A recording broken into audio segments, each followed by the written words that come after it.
Hello everyone, you're watching Wisdom Shots. Once an unhappy young man came to an old master and said, "My life is miserable and sad, give me a solution." So the old master instructed the unhappy young man to put a handful of salt in a glass of water. And then he asked to drink it. "How does it taste?" the master asked. It's terrible, and he spat. So the master smiled and asked the young man to take another handful of salt and put it in a nearby lake.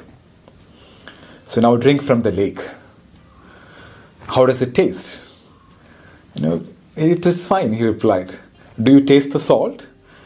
"Not really," said the young man. So the master sat beside this troubled young man, took his hands and said, "Your problems in life, your pain, your fear, your challenges, your stress are like pure salt, not more, not less. Pain is inevitable in life, stress is inevitable in life, but suffering is optional. The amount of pain or suffering we taste in life depends on the container we put it into. When you are in pain, the only thing you can do is to enlarge your sense of things. So stop being a glass, become a lake." So the story ends here. The question is how to become a lake, how to have that big mind, strong mind. So nice philosophical stuff, right? But how to practice it? Let me start with what is mind. I don't remember the source of this information. I read this long time back and it stayed with me ever since. So in that book or article it says, our mind is not inside our body. Our body is inside our mind. Our mind is really big. And you have the power to expand your mind. You can expand your mind and you can even touch people. Our mind is an energy field around us. You can have a small mind with small thoughts and problems, like that glass, or you can have a big mind, like a lake, with great thoughts and feelings. Your ability to handle the stresses in life depends on the size of the container or the size of our mind. Recently, I was listening to an interview podcast, The Ranveer Show. So he was interviewing A.R. Rahman. So Ranveer asked this question to A.R. "What is the role of spirituality in your life and how did it help you?" Rahman's answer was profound. He said, "I was an introvert, a shy kid, but everything changed when I connected to the source. After embracing spirituality, my mind became big." Listen to this. If the mind gets refreshed, the mind takes a larger purpose in life, then you see many things manifesting. Your actions manifest beautiful things. And the most strongest man, if you have a small mind, vice versa, the opposite happens. So I'm here, a very small person, timid, low self-esteem, inferiority complex. When the mind became empowered, the mind was seeing bigger things.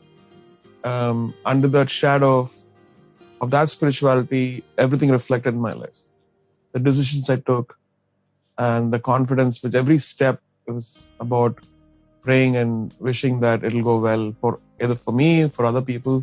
Beautiful, isn't it? So one more thing he said in this same interview was, the ultimate meditation is, when you mingle with the divine.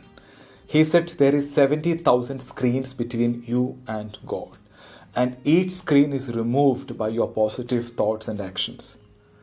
Your action of becoming humble, your action of killing your ego and surrendering, your action of refraining from illegal activities, your action of not being greedy, your action of being empathetic, your action of showing respect to other living beings and not harming them, having good intentions and positive thoughts.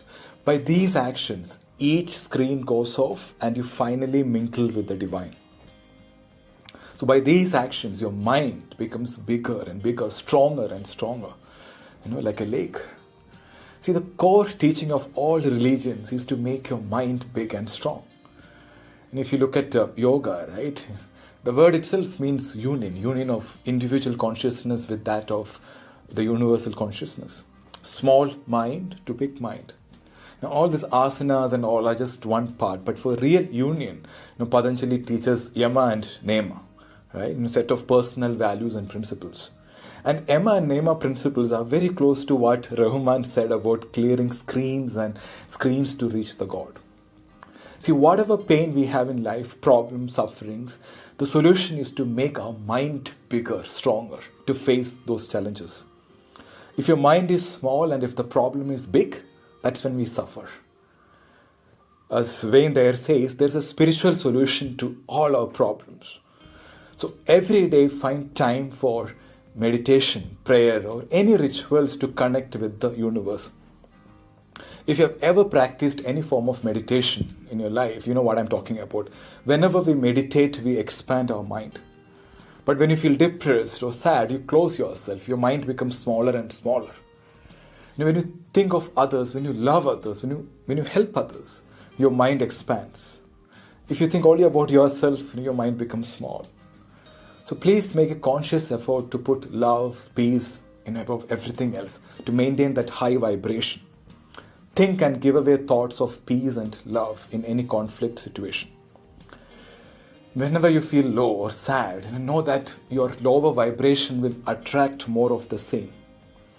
You can maintain a high vibration and expand your mind by prayer, meditation, chanting, doing something engaging, or even helping other people.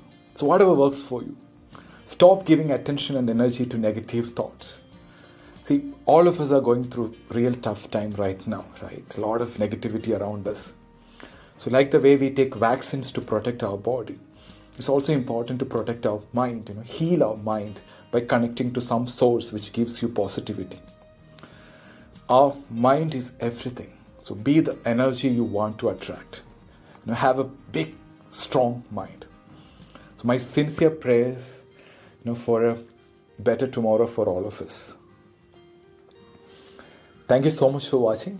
Stay strong, stay safe.